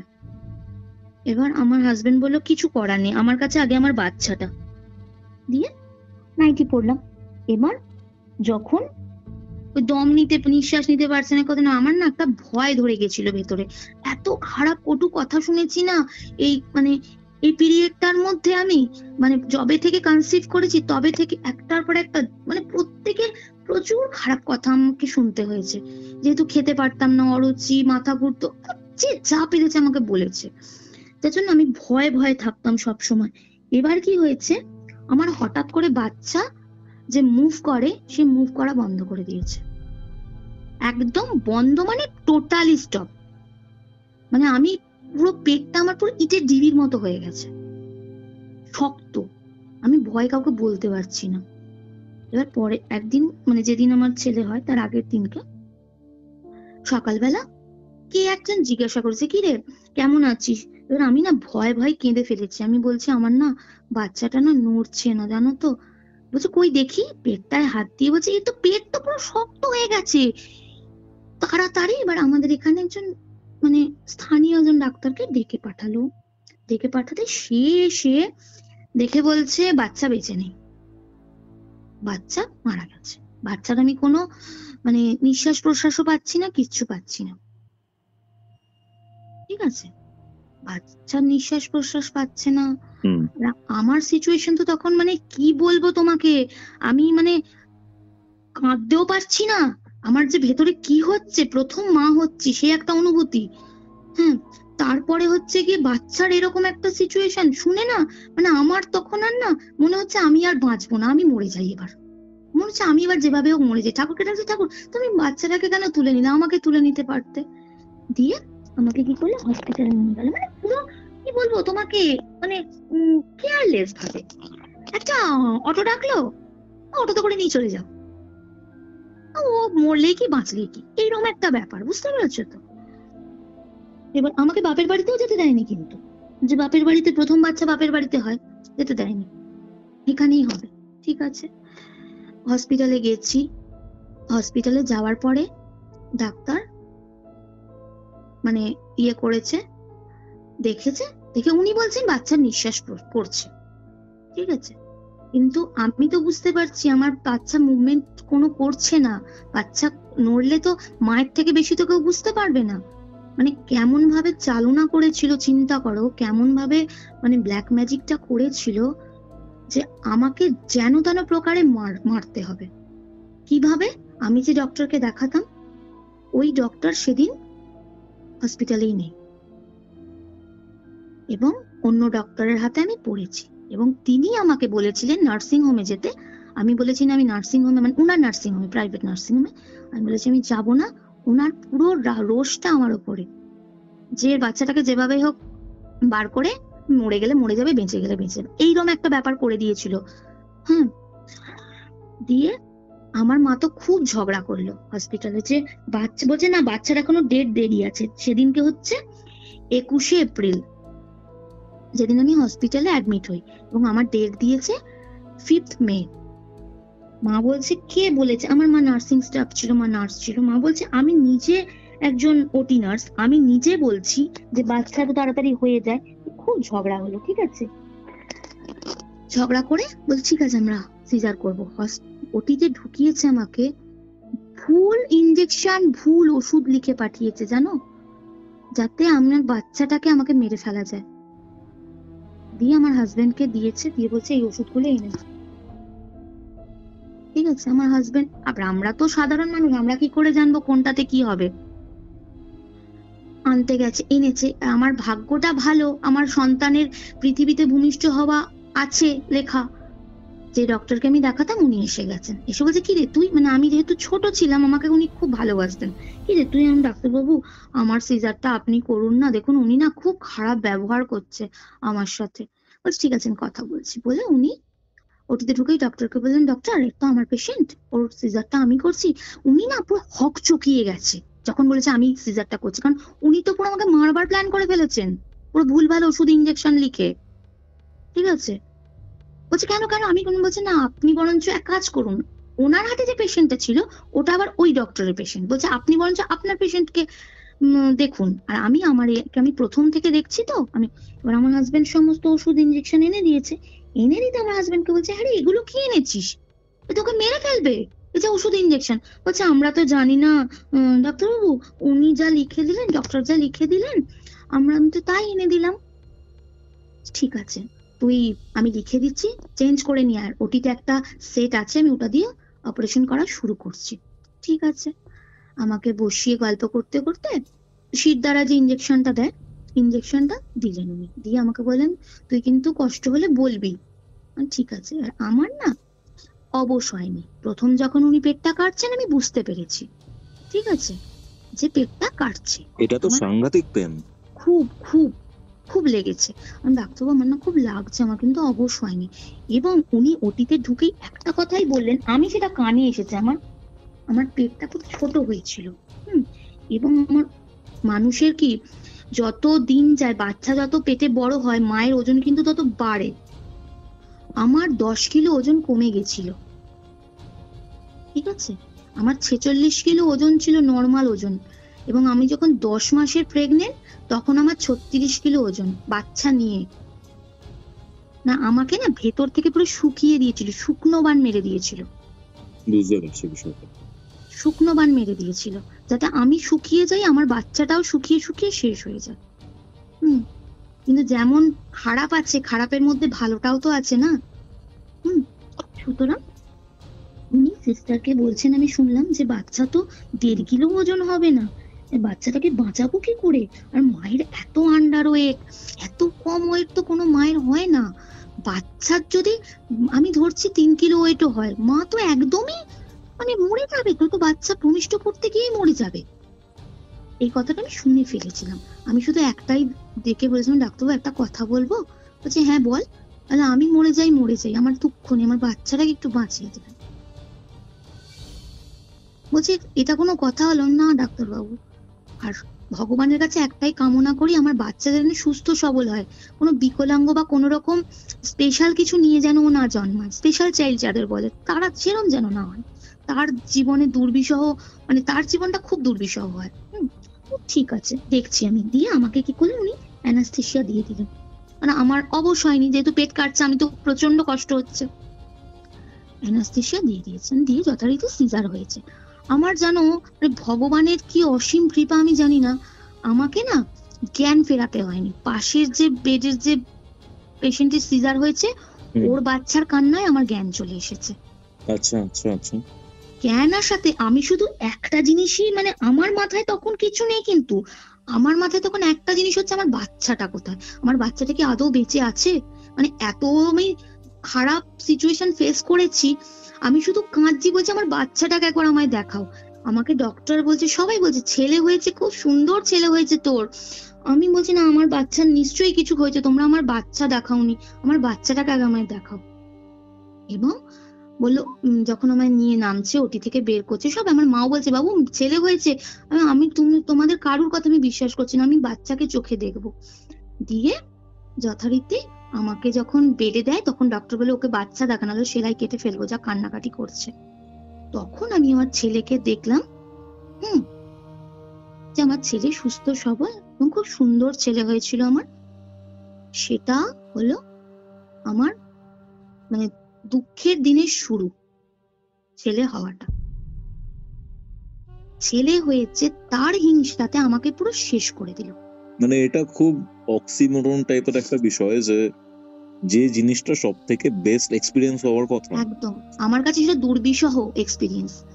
মা হওয়াটা আমার কাছে একটা ভয়, একটা আতঙ্কের বিষয় হয়ে গেছিল।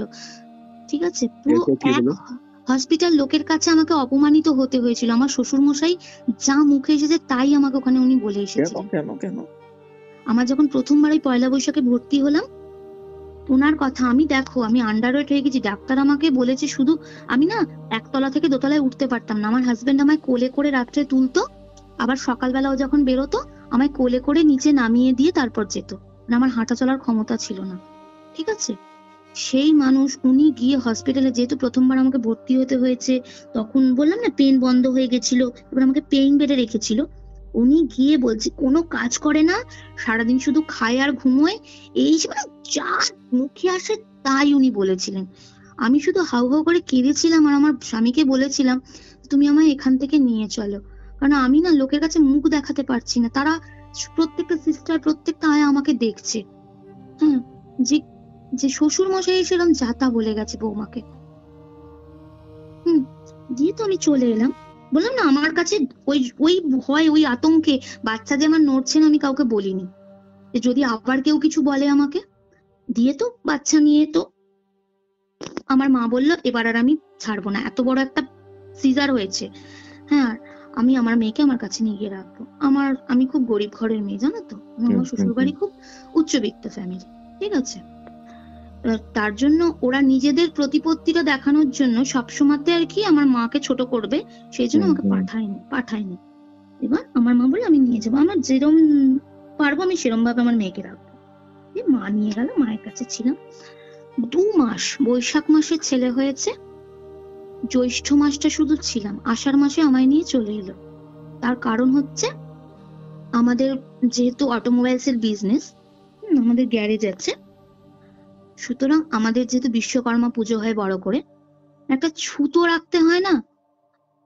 বাড়ির বাচ্চা, বাড়ির প্রথম সন্তান, সে বিশ্বকর্মা পুজোয় থাকবে না। আমি বললাম আমি বিশ্বকর্মা পুজোর আগে যাব না, জোর মাসে আসতে নেই, মানে অনেক রকম নিয়ম দেখালো আর কি। ঠিক আছে, দিয়ে আমাকে নিয়ে এসে ফেললো এখানে। ফেললো, এবার আমার জীবনটাকে দুর্বিষহ করে দিল।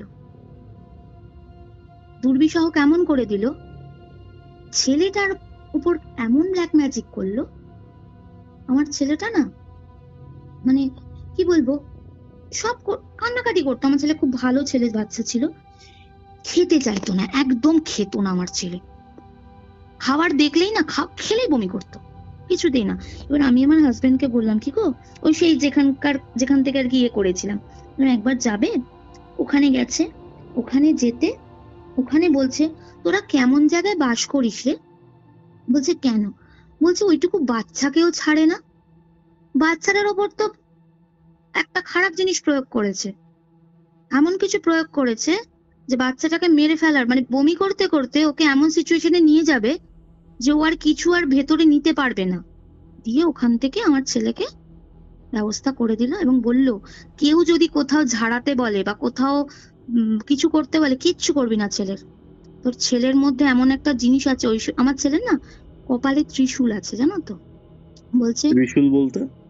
ছেলের ঠিক চুলটা শুরু হচ্ছে আর কপালটা শেষ হচ্ছে, ওইখানে একটা ত্রিশূল, মানে একদম মানে জন্ম থেকেই না একটা ত্রিশূল, মানে তিনটে শিরা একটা ত্রিশূল হয় যেমন না। হ্যাঁ বুঝতে পারছি, মানে এটা কি সিগনিফাই করে? ও হচ্ছে কি বলতো, ও হচ্ছে একটা দেবতার অংশ, ঠিক আছে। বলছে ওর মধ্যে কিছু এমন পজিটিভ জিনিস আছে, এবং আমার ছেলেকে আমি এই জন্য সবার কাউকে ভিক্ষা দেওয়া বারণ, তারপরে তোমার কাউকে হাত দেখানো বারণ। বলছে ওর মধ্যে এমন কিছু পজিটিভ জিনিস আছে, মানে মানুষ যেটা নিয়ে নিলে তোর ছেলের অনেক ক্ষতি করে দিতে পারে। বুঝতে পারছি। এবং ও আমাদের সত্যি কথা বলতে কি ও আমাদের সংসারের লক্ষ্মী, এটাও বলে দিয়েছিল যে ও যবে তোর সংসারে এসেছে তোর সংসার ফেপে ফুলে উঠবে দেখবি, সত্যিই তাই। এবং বলেছিল ও কোনোদিনও অভাব কি জিনিস বুঝবে না, নেই, কিন্তু ও ঠিক কোথাও থেকে না কোথাও থেকে নিজের জোগাড়টা করে নেবে। সুতরাং আমার ছেলেকে, এবং বলেছিল যে ওই যে ত্রিশূলটা আছে ওই ত্রিশূলটা সবসময় ঢেকে রাখবি চুল দিয়ে। কিন্তু ঢেকে রাখবো কি, আমার ছেলে যখন হয়েছিল মাথা পুরো ন্যাড়া, কিন্তু যাই হোক বাপের বাড়িতে ছিলাম তখন তো কেউ দেখেনি, তারপর যখন এলাম তখন এক মাথা চুল হয়েছিল, আর অসুবিধা হয়নি, ঢেকে রেখেছিলাম।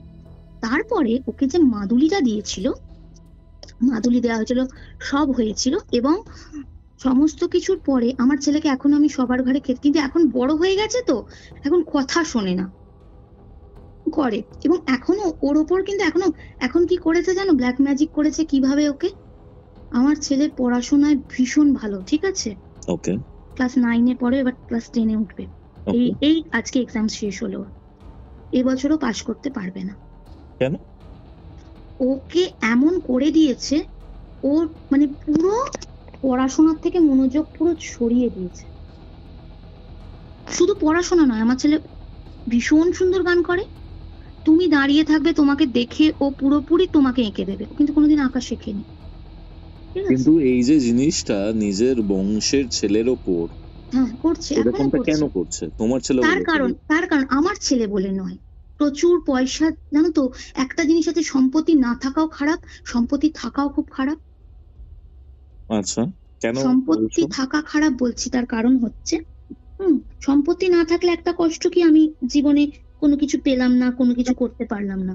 কিন্তু আমার শ্বশুর বাড়িতে কয়েক কোটি টাকার মালিক, আমাদের যে বিজনেসের যে জায়গাটা আছে প্রপার একদম এরিয়া, এবং ওটাই প্রায় কয়েক কোটি টাকার, এবং আমাদের বাড়িটাও হচ্ছে পুরো জিটি রোডের ওপরে, ঠিক আছে, কয়েক কোটি টাকার, ঠিক আছে।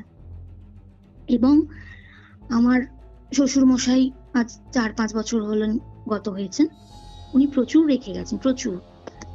আর আমার আরো শরিক আছে, শরিক বলতে 2 ননদ আছে। সমস্যাটা শুরু হলো আরো, আমার ছেলে হলো তার 6 মাস আগে আমার ছোট ননদের ছেলে হয়েছিল, ঠিক আছে, ওখানে কোনো সমস্যা নেই, ছোট ননদের ছেলে হয়েছে। বড় ননদের আমার যখন ছেলে হলো ও তখন কনসিভ করেছিল, কনসিভ করার ফলে ও একটা কিছু ভুলভাল ওষুধ খেয়ে ফেলেছিল, যার ফলে বাচ্চাটার কোনো ক্ষতি হয়নি, কিন্তু ওরা ভাবছে যদি বাচ্চাটার কোনো ক্ষতি হয় অ্যাবর্শন করে নিয়েছিল, এবং সেটা ছেলে ছিল। গেল, তারপরে আমার ছেলের যখন 3 বছর বয়স তখনও আবার কনসিভ করে, ছেলের আশায়। কিন্তু দেখো, ছেলে হওয়া মেয়ে হওয়াটা তো কারুর হাতে নেই কৌস্তব, এটা যারা মনে করে তারা পুরোপুরি মূর্খ এবং অজ্ঞ, আমি মনে করি তাদেরকে, ঠিক আছে।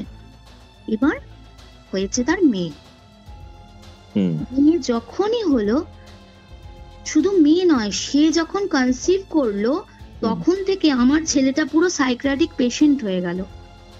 তার কারণ হচ্ছে তখন আমার ছেলের বয়স হচ্ছে 3 বছর। আমার ছেলেকে 24 ঘন্টা ঘরে বন্ধ করে রাখা হতো।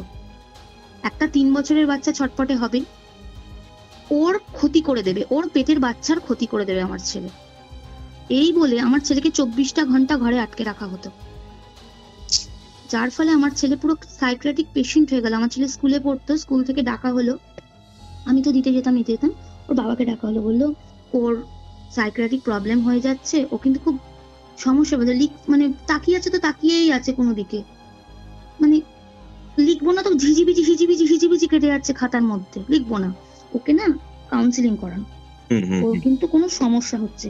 একটা 3 বছরের বাচ্চাকে আমরা কাউন্সিলিং করিয়েছি, বুঝতে পেরেছো? 3 বছরের বাচ্চাকে কাউন্সিলিং করিয়েছি এবং সেখান থেকে বলা হলো ওকে কিন্তু একদম বদ্ধ পরিবেশে রাখা যাবে না, ওকে সবসময় খোলামেলা পরিবেশে রাখতে হবে। এবং সেটা নিয়ে আমার হাজবেন্ড এসে বাড়িতে খুব অশান্তি করলো যে তাহলে বলো আমি ছেলেকে নিয়ে বউকে নিয়ে আলাদা চলে যাচ্ছি। আমার ছেলেটা পাগল হয়ে যাচ্ছে। ঠিক আছে, গেল, বাচ্চা হলো, বাচ্চা হওয়ার পর টর্চারটা আরো বেড়ে গেল আমার ছেলের ওপর, টর্চারটা বেড়ে গেল। এবার আমার ছেলে খুব বাচ্চা ভালোবাসে, বোন হয়েছে, আদর করতেছে, আমার ছেলেকে সমানে মারতো, যখনই আদর করতে ঠেলে ফেলে দিত, একটা 4 বছরের বাচ্চা ঠেলে ফেলে দিত, ঠিক আছে, ঘর থেকে ধাক্কা মেরে বার করে দরজা বন্ধ করে দিত, এইরকম করতো। এবং ভালো মন্দ রান্না করতো, করে আমার ছেলেকে না দিয়ে নিয়ে চলে যেত। আমার ছেলে বা ছোট বাচ্চা, মা ও না ওরকম করেছে, ঠিক আছে বাবা তোমাকে আমি পরে করে দেবো। এই শুরু হলো হিংসা, ওর ছেলে কেন, আমার কেন মেয়ে হলো, ঠিক আছে, এই নিয়ে আমার ছেলেকে নিয়ে হিংসা। তখন কি করলো, তখন সেম ব্ল্যাক ম্যাজিক হলো আমার ছেলেকে, এমন ব্ল্যাক ম্যাজিক করলো আমার ছেলের চোখটা নষ্ট করে দিল। নষ্ট, শোনো তাহলে বলি, চোখটাতে ইনফেকশন করে দিল, ঠিক আছে, এখানে কোনো ডাক্তার ধরতে পারলো না চোখের ইনফেকশন। এটা ব্ল্যাক ম্যাজিক কিভাবে বুঝলে? এটা ব্ল্যাক ম্যাজিক আমি ওখানেই তো গেছিলাম, আমার ছেলের তো কোথাও আর দেখাতে পারি না, আমি ওই এক জায়গায় আছে তো আমার, ঠিক আছে। এবং তখন নিয়ে গেলাম তোমার চোখ দেখালাম, চোখটা দেখিয়ে এখানে ডাক্তাররা কিছু বুঝলো না, পাওয়ার দিয়ে দিল, প্রচুর পাওয়ার ছিল, -2.75 পাওয়ার। যাকে চশমা পড়লাম, আমরা 2014 সালে গেলাম ভেলোরে। আচ্ছা, ভেলোরে গেলাম যখন, ওখানে সিএনসি তে দেখালাম, সিএনসি তে দেখাতে বললো আর যদি আপনারা মাস 6 লেট করতেন বাচ্চাটার চোখটাই অন্ধ হয়ে যেত, একটা চোখ, চোখটা খালি। বললো ওর যে এটা মানে অ্যালার্জি হয়েছিল, মানে ইনফেকশন হয়েছিল, ইনফেকশনটা এমন একটা আকার ধারণ করে ফেলেছে ওর চোখটা যখন তখন নষ্ট হয়ে যাবে। দিয়ে ওখান থেকে ট্রিটমেন্ট করলো, সব করলো, কিন্তু লাভ কিছু আমার হলো না, লাভ হলো না। আমি এসে আমার হাজবেন্ডকে বললাম চলো, এবার ওরও না বিশ্বাস জন্মে গেছিল যে সত্যি আমার ছেলেটার ওপর করছে কিছু। এবার ধরো এটা তো চললো, ও চোখটা তো ওখানে গেলাম, বললো এরকম হয়েছে, চোখটার ওখানের থেকে কিছু ব্যবস্থা করলো, এখন ছেলে অনেক ভালো, অনেক সুস্থ, এবং পাওয়ারও অনেক কমে গেছে, ঠিক আছে। আমি কিন্তু আর ডাক্তার দেখাইনি, ওইখানের ওই ব্যাপারেই চলছে। এবং এখনো পর্যন্ত মানে অনেক রকম ভাবেই উত্তপ্ত করা হচ্ছে আমার ছেলেটার ক্ষেত্রে বলছি, ছেলেটার পড়াশোনা হ্যাম্পার হচ্ছে, অনেক কিছু হ্যাম্পার হচ্ছে শুধু এই জিনিসটার জন্য। এবং আমার সাথে তো যা চলছে তোমায় কি বলবো, আমি তো পুরোপুরি পঙ্গু হয়ে গেছি। পঙ্গু মানে আমি একদম হাঁটাচলা করতে পারি না, হাত পা পুরো বেঁকে গেছে আমার সাথে যেভাবে চলেছে। এই হচ্ছে আমার লাইফের ব্ল্যাক ম্যাজিকের ঘটনা, এবং এখনো স্টিল নাও চলে যাচ্ছে। এবার জানি না আমি কতদিন চলবে, এবং এখনো আমাকে এটা মানে নিয়ে চাপ যারা এরকম টাইপের জিনিসপত্র করে না, তাদের অন্তিম পরিণতিটা একদম ভালো হয় না। জানি না গো, তাদের তো ভালোই হচ্ছে, খারাপ তো তাদের কিছু আমি দেখতে পাচ্ছি না, বরঞ্চ আমার খারাপ হচ্ছে, আমার বাচ্চাটার খারাপ হচ্ছে। বেরিয়ে আসার কথা ভাবুনি? বেরিয়ে আসার কথা, সত্যি কথা বলতে কি বলতো, আমি না যেহেতু নিজে চলাফেরা করতে পারি না, হ্যাঁ, আমি সেরকম তো যেতে পারবো না কোথাও সেরকম ভাবে। প্রথমত হাজবেন্ড বলতে সত্যি বলতে তোমাকে তো বলছি আমি যে যেহেতু ব্ল্যাক ম্যাজিক করে কি করেছে আমি জানি না, হাজবেন্ড পুরো আমাদের থেকে পুরো মানে মুখ ফিরিয়ে নিয়েছে। আমাদের সাথে মানে যেটুকুনি কর্তব্য করতে হয় শুধু সেটুকু কর্তব্য আমাদের সাথে করছে। ওকে বললেও ও এখন আর আমাদের কথা গুরুত্ব দিচ্ছে না, ঠিক আছে? চোখের সামনে দেখতে পাচ্ছে ছেলেটার ক্ষতি হচ্ছে, কিন্তু ও এখন আর আমাদের দিকে সেরকম ভাবে নজর দিচ্ছে না। এবং আমার কেউ নেইও যে যাকে আমি বলবো, কারণ আমার মা বাবা কেউ নেই, ঠিক আছে, যে কারুর সাহায্য আমি নেব, সেরকম কেউ আমার নেই। তোমার কোনো বন্ধু নেই? না, বন্ধু বান্ধব যারা আছে আমাকে তো যেতে হবে। তারপর সব থেকে বড় দেখো, সব থেকে যেটা আমার বড় সমস্যা সেটা হচ্ছে ফিনান্সিয়াল সমস্যা। এত ঠিক কিছু আছে, থাকতেও? এত কিছু থাকতো, কারণ আমাকে খুবই সামান্যতম কিছু দেওয়া হয় সংসার চালানোর জন্য, ঠিক আছে, যেটা দিয়ে আমাদের দুজনের দিন চলে, আমার আর আমার ছেলের। সুতরাং এটা আমার কাছে একটা বড় সমস্যা, ফিনান্সিয়াল সমস্যাটা। দেখো যেখানেই যাই কিছু কিওর করতে গেলে তো আমাকে কিছু তো সেখানে পে করতে হবে, সেইটা আমার পক্ষে একটুখানি কষ্টসাধ্য। মানে সেই কি জন্যই বলি তোমাকে, মানে আমি ওই জন্য না, মানে ইচ্ছা থাকলেও আমার উপায় নেই, কারণ কি বলতো, চোখের সামনে ছেলেটার ক্ষতি আমি দেখতে পারছি না আর, কিন্তু আমার কিছু করণীয় নেই, তাও আমাকে দেখতে হচ্ছে ছেলের ক্ষতি। ছেলেটা যত দিন যাচ্ছে আস্তে আস্তে ভালোর জায়গায় খারাপের দিকে চলে যাচ্ছে। অসুবিধে নেই। আমি তোমাকে রেকর্ডিং শেষ হওয়ার পর কিছু বিষয়ে বলবো বা চেষ্টা করবো কিছু একটা করার। আচ্ছা আচ্ছা, যাই ঠিক হোক, আছে। তোমার এই দুটো ঘটনা শুনলাম। হুম, প্রথমের ঘটনা তো খুবই সাংঘাতিক, একটা গা ছমছমে, একটা একদম। হাড় হিম করা একটা ব্যাপার ছিল। আর হুম সেকেন্ডের হুম। ঘটনা শুনে আমি সত্যি কথা বলছি, আমার মানে খারাপ লাগছে, জানো তো। মানে এরকম ধরনের জিনিসপত্র, ব্ল্যাক ম্যাজিক কেন মানুষজন করেন, এদের অন্তিম পরিণতি ভালো হয় না।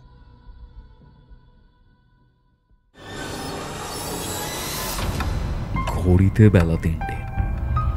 আপনারা শুনছেন কিউরিও ফাইটের ঘোস্টলি কল রেকর্ডিং। আপনাদের আজকের হরর ডোজ। এটাই ছিল আজকের এপিসোড। আজকের এই এপিসোড আপনাদের কেমন লাগলো কমেন্ট করে জানাতে ভুলবেন না। ভিডিওটা ভালো লাগলে অবশ্যই লাইক করে শেয়ার করে দিন এবং সাবস্ক্রাইব টু কিউরিও ফাইট। আমরা 2 লক্ষ সাবস্ক্রাইবারের খুবই কাছাকাছি রয়েছি। চলুন দেখা হচ্ছে পরবর্তী এপিসোডে। ততক্ষণ অবধি কিউরিও ফাইটের এরকম আরও 2টি এপিসোড দেখতে শুনতে আপনার মোবাইল স্ক্রিনে আসা ডান দিকের অথবা বাঁ দিকের বক্সে ক্লিক করুন।